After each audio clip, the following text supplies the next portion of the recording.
Why do I find out about destinies from Forbes? Julie. Yes. Let me know when you're done all the comms, whatever you need to do for that giveaway, because then I have a challenge for you that's not singing. All right. Which I only say just because so I'm not surprising you with. Oh, you're good? Great.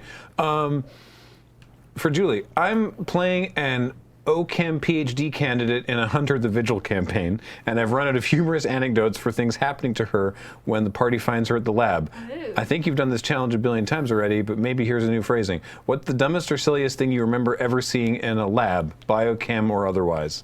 As a tribute, I wish to offer you 10 of my American dollars. All right. Well, dumbest and silliest are very different answers. Uh-huh.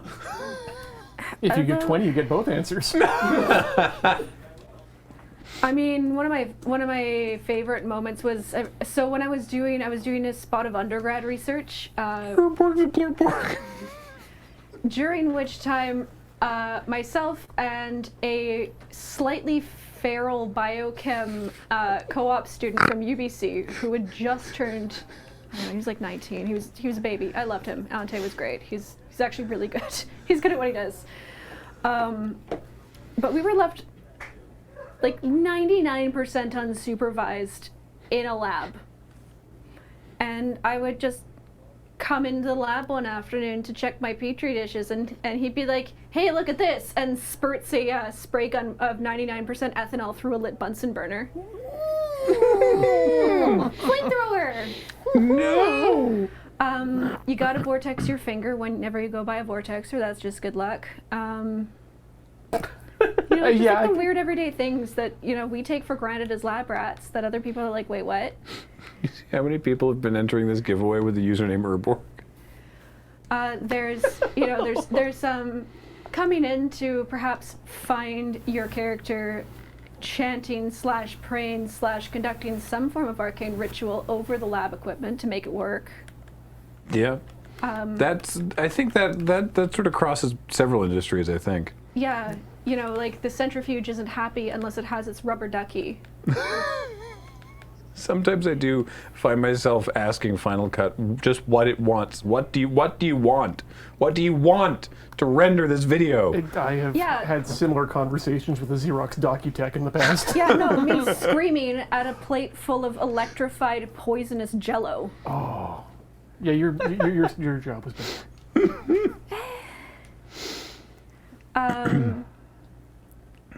Yeah, those are from my my own research experience. The maddeningly stupid ones were in my class labs where I was a student. I went from doing microbiology undergrad Is that courses. the Xerox Docu Center? Oh my god. Well, the Docutech, I had an older version of What a that. beast. But it does do hot tape binding. It's so big. Oh, they're great. So my personal pet peeve was moving from the microbiology labs I did in one semester to then going into because in the microbiology stream, septic technique is very important. Mm-hmm. Wear fresh gloves. Don't touch things. Don't eat in the lab. Wash your hands. And then going into one of the second year labs that all of the biology majors take, including the hippie forestry kids.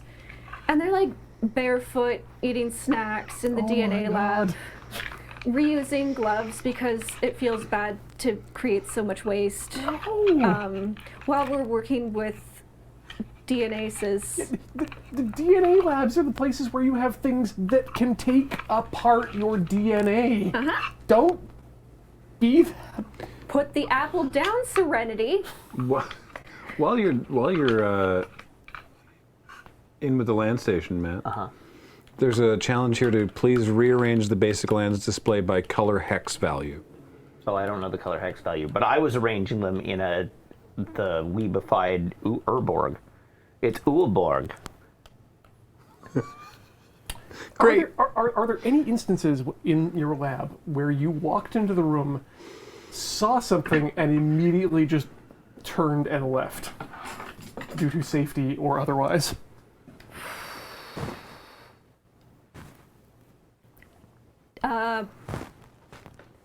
Giant flask of agar jelly dangerously close to bursting.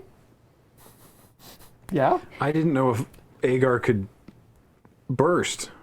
Well, because you gotta you gotta melt the jelly first. Like, we have to make our own media. And we had this ancient water bath sitting on a very cluttered corner of the lab countertop. Oh no. Oh, goody, lab sous vide. Yeah, no, oh god, our lab is such a mess. Ah! Bus stop is gone forever.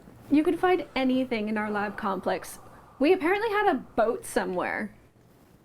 Inflatable or otherwise? I think otherwise. Okay, wow. Yeah. Triptych soy broth smells the worst, Mokun. I've described it Gross. as smelling almost like soup. And what does one use triptych soy broth for? To feed the babies. The very, very The baby very, very babies. small babies. Okay, Yeah, we make, because the babies are picky eaters, and so there's a variety of different broths and jellos that we make for them to nom on. And a lot of them smell really bad. Sorry. So there's a challenge. It says anyone in the room who wants to invent a new magic card that contains the rules text, target kids. So I would suggest something that's like, target kids gain +3/+3 until end of turn. So we'll call it collective action or something. That's much better. Yeah. Just gonna go with Santa Claus, two red, two white. To Amelie, did I read they've managed to inject malicious code in human DNA to infect readers with a computer virus? I swear I've read an article on that. I'd have to go digging through New Scientist, but I think that's real. No, that sounds like something you could do. It is. Now that you can just use machines to read. God, that's... You can inject any, like you can, it's an alphabet, right? It's just another Yeah. language. You can put anything Oh my in god. DNA. If you... Buffer overflows via DNA vector is... upsetting. And you really only need to target very specific people with that, like Olympic athletes or international diplomats. I've seen this Bond movie twice. Oh no.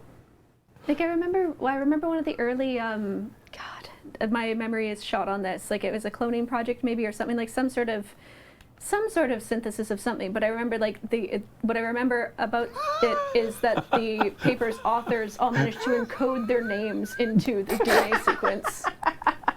Now we know which one's real. Yep. I need to stress that Great Durborg soundbite artist bought their verification, and it is $8.50. It is not $7.99.